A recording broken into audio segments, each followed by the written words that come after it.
Hey folks, this is Mike Tango Whiskey coming at you with another video. For all my middle peeps, welcome back. Anybody who's new to the channel, this is a prepping channel for people in the meaty part of the curve, the 68 percenters, the meaty, meanies, I don't know. We're gonna call ourselves something eventually, but for normies, right? People with husbands, wives, fathers, daughters, dads, moms, people in the middle with jobs, driving minivans, who just want to be better prepared for some of the stuff that's to come, right? In this video, what I want to do is I want to make an argument. I want to make a case for cheap gear. So this one may piss some people off. I know there's an argument to be made for quality stuff, and we're going to talk about that, but I think it's very possible to be much better prepared as an average person for a reasonable cost when it comes to all of this gear and kit. And I've gone down a lot of those rabbit holes, and what I'm hoping I can do is kind of talk us through some of my kit choices and talk you out of them, and maybe talk you into some of the choices I've made just by virtue of saving you some money, saving you some time, saving you some heartache. And this is gonna we're dipping our toe today in the LARPing realm. So this is an area I haven't really talked about yet. We're going to look at some kit that, by my normal definition, is pretty unreasonable or for unlikely scenarios, and that's okay. I think I've told you in the past that sometimes you need to have those conversations. I think some of this gear is good to have, and to train to, but hopefully we can talk about it, though, in a way that has some common sense and some a little bit of a dose of reality that you all are used to, so it'll have the same kind of flavor. But I have a big pile of kit below me, and we're going to go through all of it here today. So let's go ahead and get started. Okay, so I just want to say again, the scope of this video is for folks in the middle. Okay, this is not for our tactical tier 1 operator ninjas. That's a different requirement, different use case. And then at the same time, it's not for folks who are, in the woods, frontiersman types, off-grid types who are putting this kit to the test all the time, every 100 days, 200 days a year, hunting guides and those kind of folks, right? They have a different use case that I think requires a higher level of quality for most of their things, but I think we can kind of fit somewhere in the middle. So this video is geared towards folks that are kind of in that meaty part of the curve again. But I really do think that there is a place for cheap or discounted gear, and there's a couple reasons that I have for that. There's advantages that I want to talk about, and I'll highlight them here. It's cost, it's use case, and it's for testing purposes. And we're gonna kind of dive into each one of those a little bit more by looking at some of this stuff. But here's what happens in the prepping world. In the prepping world, we go to YouTube and we watch the videos and we learn about the new thing that we have to have that we didn't have before. I've done it. I'm just as guilty of it. I've been in the middle of a video where I'm learning about this new gadget or toy or accessory for my rifle or for my vest or for whatever, and then I pull up Amazon over here and I immediately put it in the cart. And I was like, good. I didn't know I needed that. Perfect. There is a heavy-handed marketing campaign in the 2A community to convince us that we need the new best thing, right? And again, I think a lot of it, like we've said before, is probably based on fear or fantasy or both. And yeah, I've been victim to it. I don't want to say that I haven't.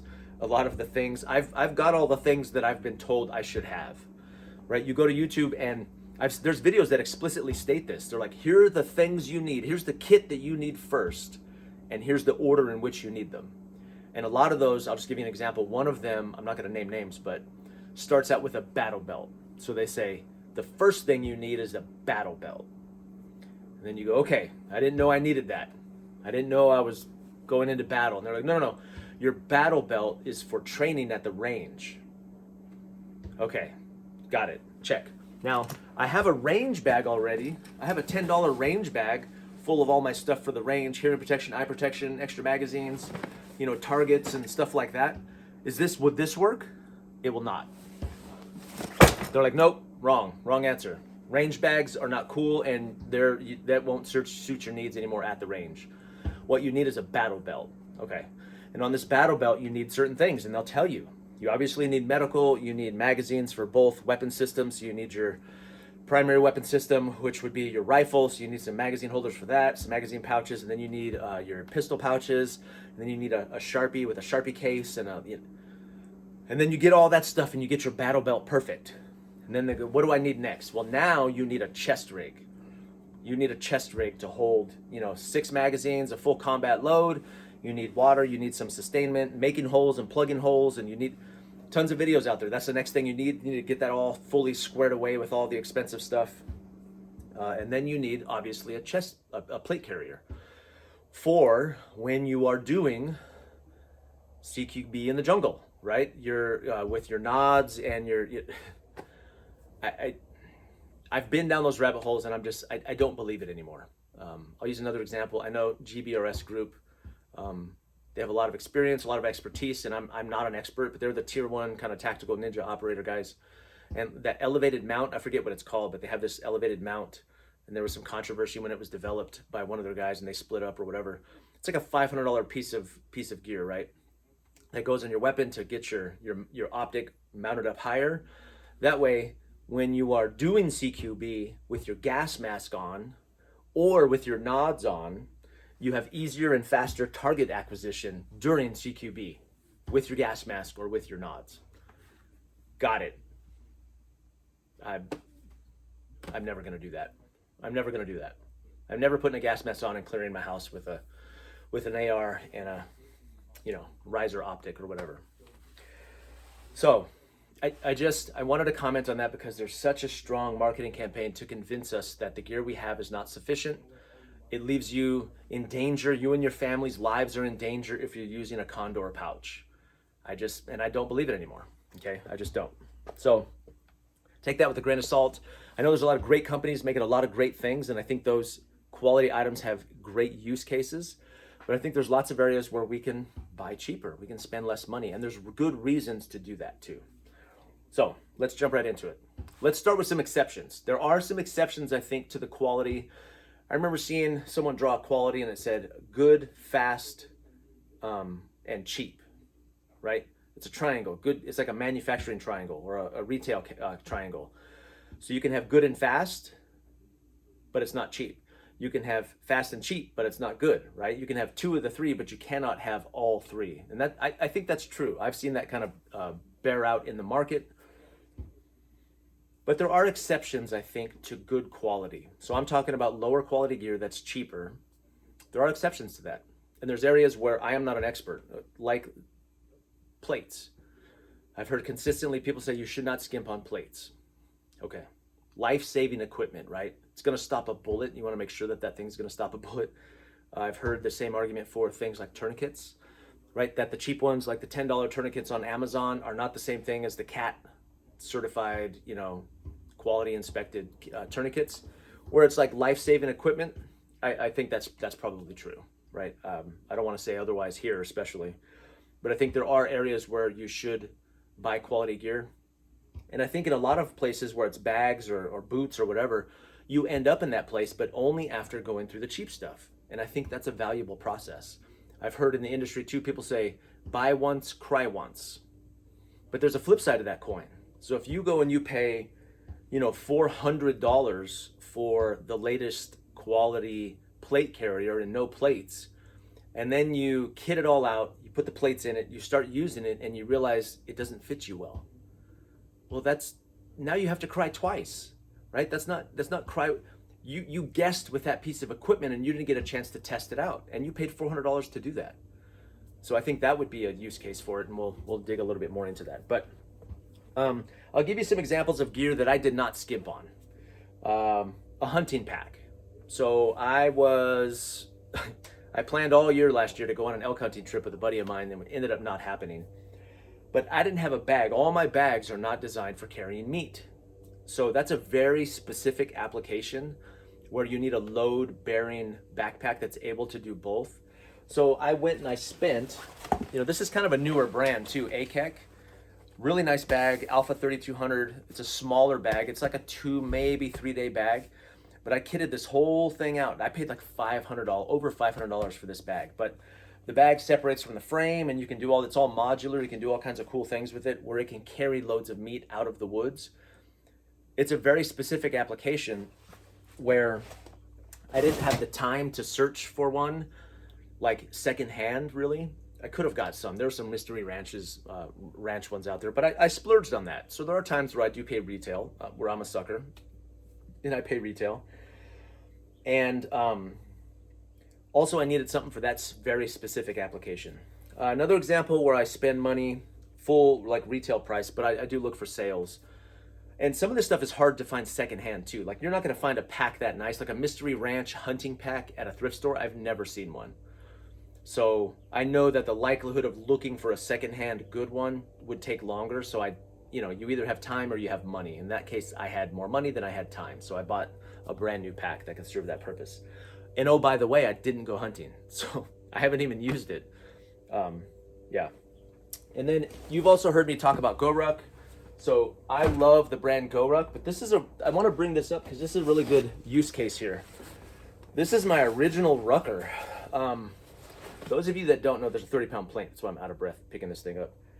Here in my town, I started the rucking club. It was one of the GoRuck ruck clubs, the local one. There wasn't one when I came to this town, so me and a buddy of mine started it.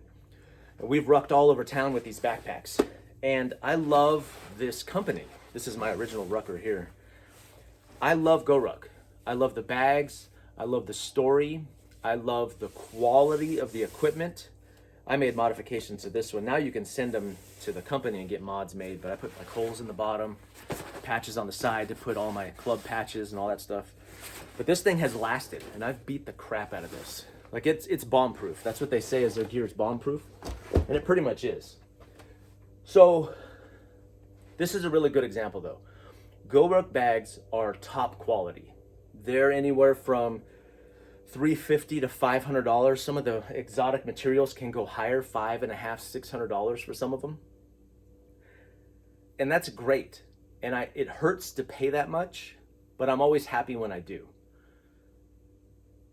Good company, good quality, but they're so expensive that even the company saw that after a while. Originally, they were all made in the USA. They were all USA made. So that's the price you were paying. The best quality, the best materials, made in the USA, you're gonna pay top dollar. And people paid it. But what GoRuck realized was there were a lot of people who wanted to get into rucking and the cost was it was too prohibitive. So then they diverged their strategy. So now on their website, when you go there, you can get the GR1, just the GR1, and it's like $285. And then they have the USA version for like $385. So now they give you a choice. I think, so most of their bags are made in Vietnam, but the ones that are made here are obviously made here, right? It's the same materials, it's just I don't know all the details. The point being that the company offered up a choice because they realized this might be cost prohibitive. Let's offer a cheaper path for folks who don't really care about the made in the USA label. They just want a nice GoRuck bag. And I think those are made in Vietnam and they're still high quality, great materials, great QC on them. That's a win. I think that's a win for people, but it demonstrates that USA made is not always possible for people, right? It's cost prohibitive to people, especially like us in the middle.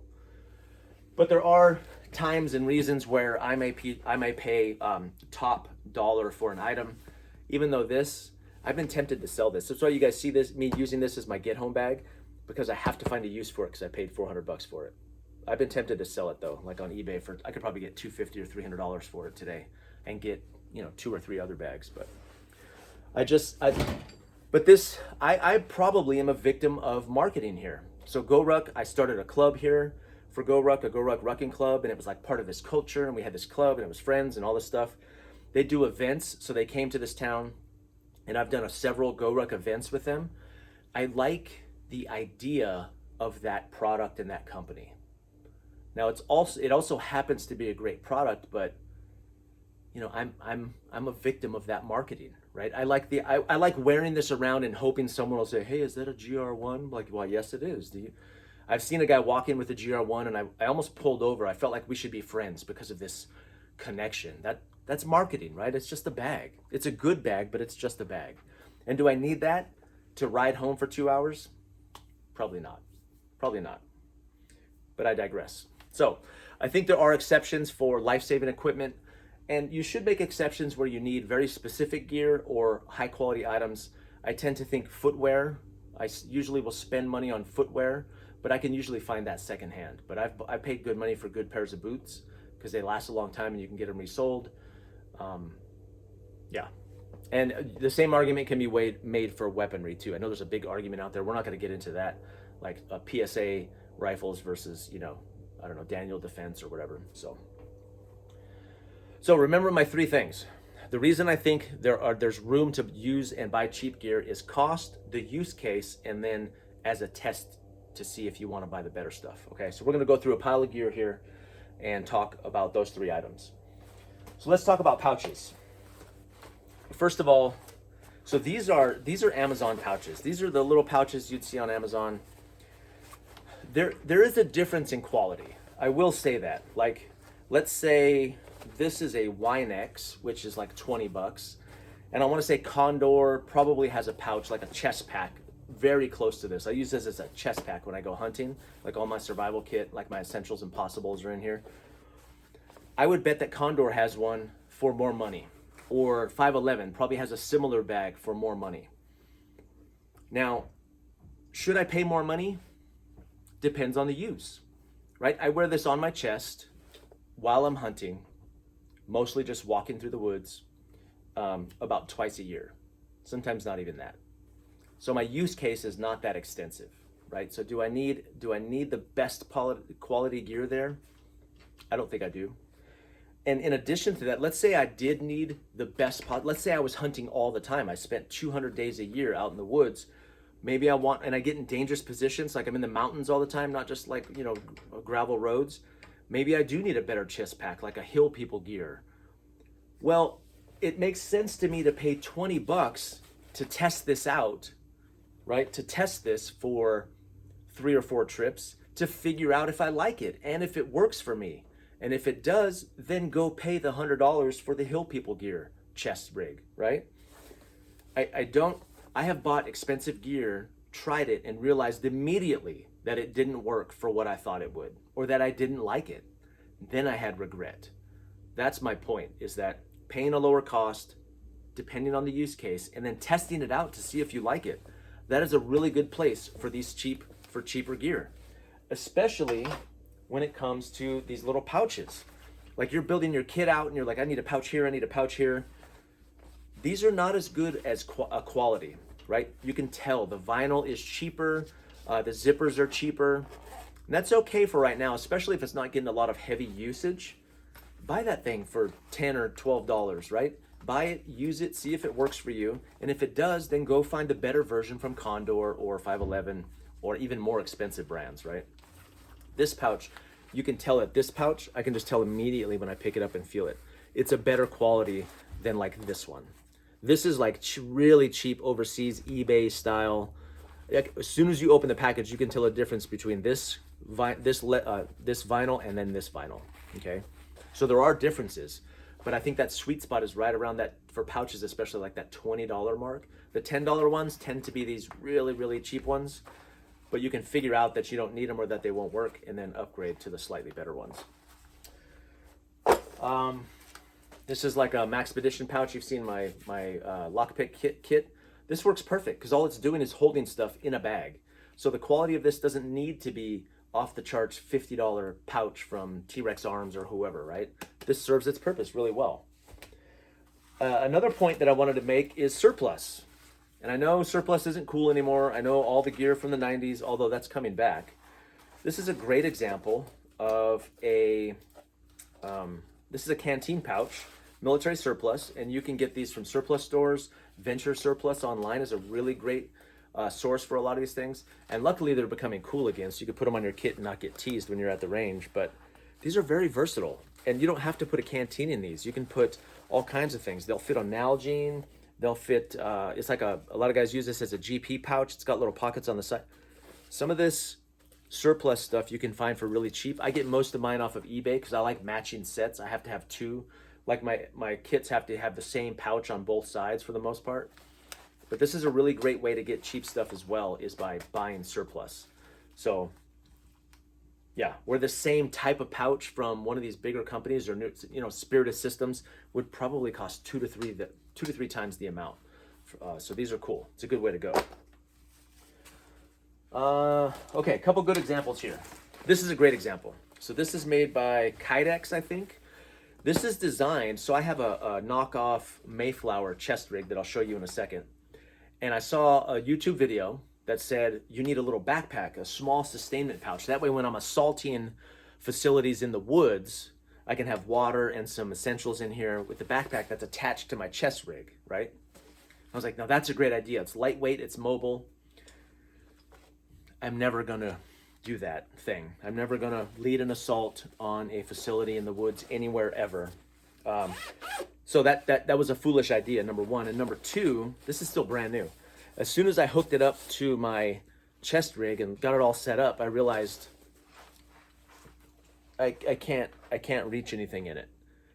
Right? I was like, why would I have a backpack that I can't reach? So I switched. I immediately, once I set this up, within like 2 minutes, was like, this is kind of dumb. And I'm switching. So now when I wear a chest rig, which is very seldom, I'll put a backpack on instead, right? Where I can take that pack off and get to the contents. Because I'm not leading a team of anybody anywhere. So this is dumb. For me, this is dumb. But this is still brand new. And instead of paying, this is a knockoff of I think a Haley Strategic flat pack. And that Haley Strategic pack is a couple $100. Well, this is from eBay for like $50. That's a cheaper mistake, right? I learned right away that this is not going to work for me, rather than paying the $200 or whatever it is for the expensive one, and then immediately having that regret and having to sell it at a discount, blah, blah, blah, right? So I have piles and piles of this stuff all over the place. This is another example. This is a cummerbund for, I believe it's supposed to be for a plate carrier. I've got a couple of these. These are made by Kydex, which is another cheap brand like Amazon and on eBay. But I was originally going to use this as like a get home waistband, with all the kit in it. I still think that's kind of a cool idea.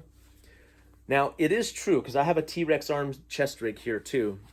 The elastic on here is not as good. Like, it will almost immediately begin to do this. You see how it begins to kind of stretch out and get stretchy? Now, the elastic on the T-Rex arms chest rig is higher quality. You can tell, because I've used it over and over, and you don't have this kind of wiggling happening. So this is a cheaper, it's not as good quality, right? But it's cheap. I paid like $20 for this. And it let me test out that idea, and I didn't think it was such a great idea. That's better than paying double for that mistake, right? And this still is a backup, because I have the same thing on my plate carrier where I use for the cummerbunds. So this could serve as a backup for that as well. So kind of a cool piece of kit though. Yeah, here it is. This is the T-Rex arms one. So this is set up for my PCC, kind of my subgun low vis setup.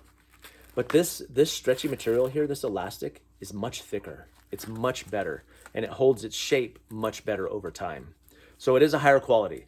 So the materials are going to be better on the more expensive ones. The stitching generally is going to be better. Sometimes you'll have double stitching.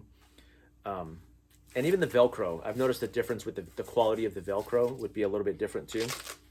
But like this insert pouch, all these little accessories, this little insert pouch, this same thing from another company like Shaw Concepts or T-Rex Arms would be probably 2 to 3 times more money. I think I paid like $10 for this, just to test out this idea.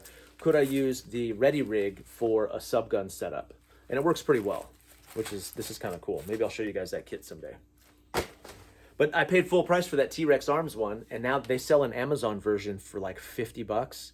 I've been tempted to buy that as a backup kind of emergency low vis type rig, but the quality is not going to be as good as the T-Rex Arms. But in a use case that I don't use it, it's not going to see hard use, that could be okay. This is a Condor rig made by Condor.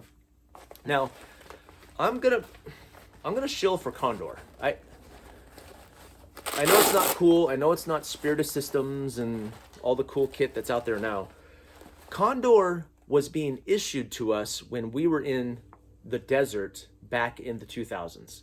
We got it as issue. Backpacks, vinyl, pouches, holsters.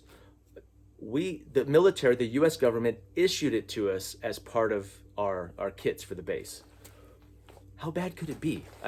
I love Condor stuff. I think that it's good quality for what it is, and it's so much cheaper. And they do some pretty innovative stuff, like this little chest rig here I use as my shotgun setup. So I've got a kind of a shotgun, and then instead of putting mags in these pouches, I put a bunch of these little holders right here.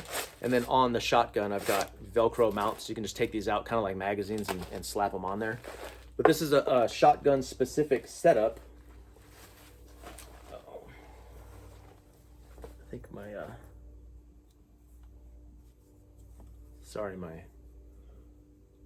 there we go. Can you hear me? I don't know. We'll find out. But this is a very specific setup for the shotgun rig that I've got. And again, kind of experimental to see if this would work. So paying less money is a good thing when it comes to that. This is another Condor rig. So this is very close to the TAPS rig. This is made by Condor. I think it's their MK6 or something. It holds 6 magazines. It's got a map pouch. And this is Surplus, this is Amazon, and then this is Blackhawk. I love these vertical pouches. They work really good as GP pouches. But I filled this thing out. I had it loaded with sustainment and 180 rounds and all the things and all the stuff. And it was heavy. I wore it in the woods and I was like, this is hot and it's heavy and it kind of hurts my back. That's great to find out for, $100 rather than $400 with some other setup or some other company, right? Still a good piece of kit, but I've got to modify it and trim some of that weight off. It's just a lot to wear up front. This is my knockoff Mayflower rig. I think this is a Cridex. No, Emerson gear, YouTube special. So it's a knockoff of the Mayflower version 4. I have a water filter set up on there, which is kind of cool. I hooked it up to a Camelback hose so I could drink from streams. So the tube drops out of the bottom there and you can drink from streams. Originally, I had this set up as kind of a survival chest rig when I'm in the woods, but again, it was a lot. So I've told you, I just recently turned 50. So a lot of weight up here, like you see in the videos, without counterbalancing it with a ruck or a pack, it tends to hurt my lower back. I've got back issues. So chest rigs, I like the idea of them, but I'm leaning more and more towards smaller kits rather than these like all-inclusive kind of everything on the front packs. And that's something I haven't heard anybody else talk about. Put all this stuff on your chest and then, yeah, but I'm 50 and my back hurts. So, but that's kind of cool. I do like that chest rig with the sewn pockets that are already in there. Here's another example. I heard on a YouTube video that split chest rigs are cooler than regular chest rigs. So this one zips down the middle. This is actually a Blackhawk one that I got on eBay for like, I don't know, 75 bucks or something. Kind of a cool one. This is, again, this is what we do, right? So every time I build a weapon or build a rifle, then I think, okay, I need a whole set of kit to go with that rifle. So I have a couple 308s that I've built, and this chest rig is for, just in case I get recruited as a long range, precision marksman sometime in the future. It's never gonna happen, but that's what this was for. This is 7.62, so those pouches hold one magazine of 7.62. I've got 2 big pouches. This is kind of my sniper chest rig, right, with my ghillie stuff and all that in there. That's what that was designed for. And then unzips, so when you go prone to take that last and final shot, that's what this is for, right? Pure fantasy, but still kind of cool. These are Surplus. This is Blackhawk again, Blackhawk, Surplus, and then this is also Blackhawk, and a cold steel knife on there. All right, here, this is one too. A few years ago, chest rigs kind of fell out of favor, and then what was cool after chest rigs? LBE, load bearing equipment, because in the summertime, chest rigs are hot here. So instead, what we need an LBE. So I bought this rig. This is an Eagle Industries, which is military surplus, off of eBay. And then I proceeded, look how it matches on both sides. You see how pleasing that is? So these are magazine pouches, military surplus, Eagle Industries. These are canteen pouches, Eagle Industries. IFAC pouches, right? Same thing on both sides. And then on the back here, I've got a Fox Gear. It's like a butt pack, kind of balloons out with these. It's like a mini Alice pack. It's really cool for, a little bit longer sustainment. I actually had this filled up and built out, and I still think it's pretty cool. I had another one that I sold because it was, when am I going to need 2 load-bearing sets of equipment? But this I can't bring myself to get rid of this, even though I'm not likely to use it, but it's still pretty cool. But again, relatively cheap. I think I paid $100 for this. These sets, like 20 bucks a piece. And each of these, I buy them in sets. Usually the sets are about 20 bucks. You pay about $10 per pouch. You know, so this is probably, I don't know, 150, 200 bucks for a whole LBE. And then the piece de resistance. My final, this is probably what did me in. They told me what I need. So what do you need? You need a battle belt, then you need a chest rig, and then you need a sustainment pack, which I have plenty of. But really, really what you need is a plate carrier. So I've got here a plate carrier. This was early on. I won Tigris. This is an Amazon special, right? And then accessories on here are like the Ace Attack or the Emerson gear.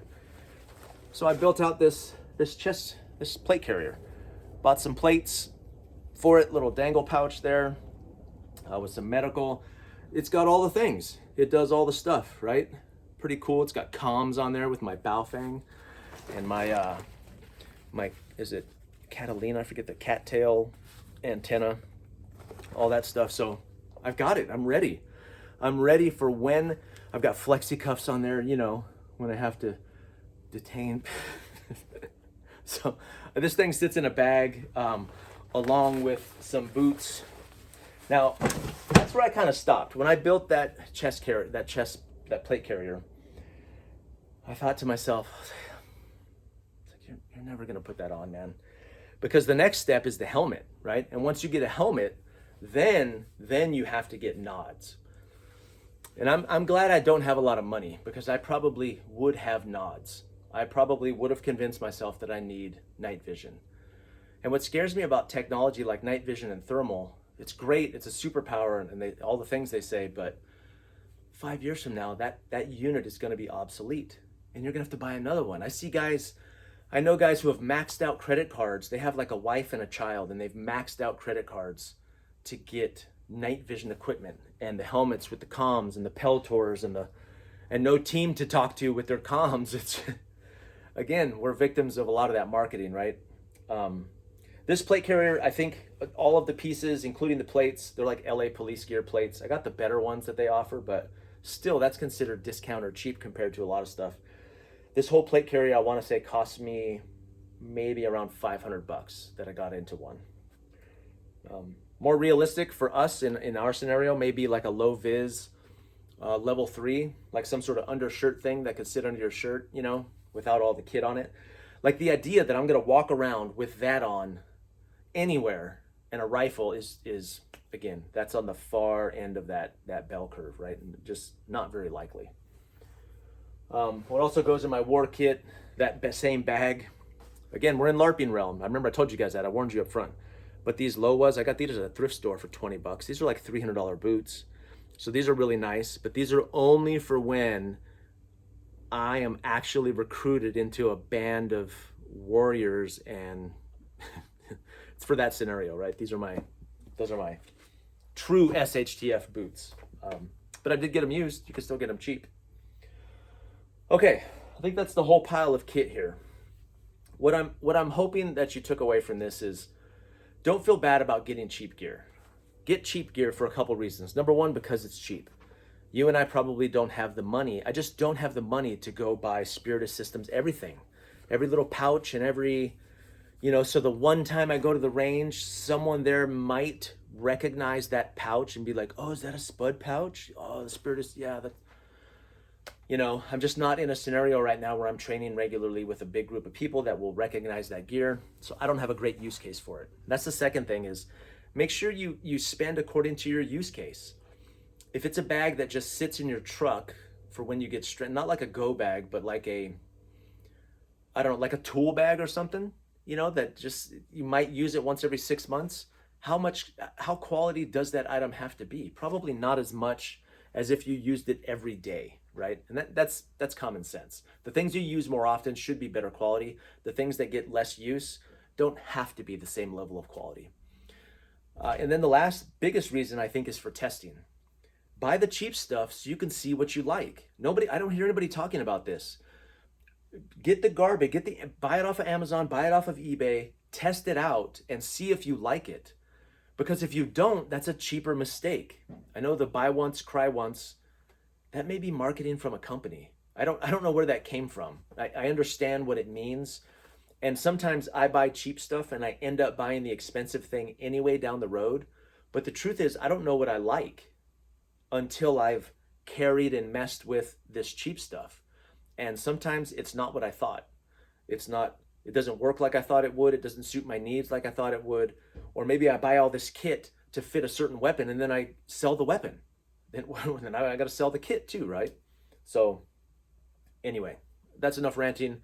I hope this was useful to you, and I hope that I have made somewhat of a case in praise of cheap gear. There is a place for cheap gear, especially for the folks that are kind of in the middle of that meaty curve. All right. Thank you guys. I appreciate you all. And this is Mike Tango Whiskey. All clear.